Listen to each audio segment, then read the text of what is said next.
Assez de bruit.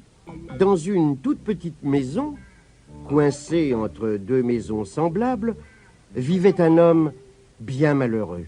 Son voisin de droite était réparateur de moto et son voisin de gauche, ou plutôt sa voisine, était professeur de musique.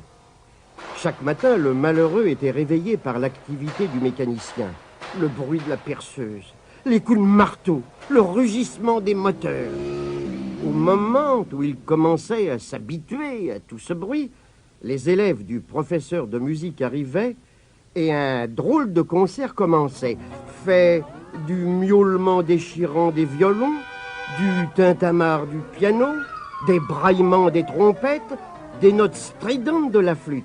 C'était comme si la musique allait briser tous les carreaux de sa maison. Le pauvre homme avait tout essayé pour ne plus entendre ce vacarme. Il s'était bouché les oreilles, il s'était mis la tête sous un oreiller, et il avait même essayé de s'enfermer dans un placard. En vain. Les moteurs ronflaient toujours et la musique résonnait dans sa tête. « Ça ne peut plus durer !» pensa-t-il un jour. Mais il n'arrivait même plus à s'entendre penser.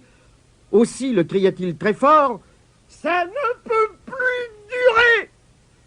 Il se rendit aussitôt chez son voisin, le mécanicien, et lui offrit de l'argent pour qu'il vende sa maison et déménage. Le mécanicien se gratta le crâne en hésitant, mais il n'avait encore jamais gagné autant d'argent avec ses motos.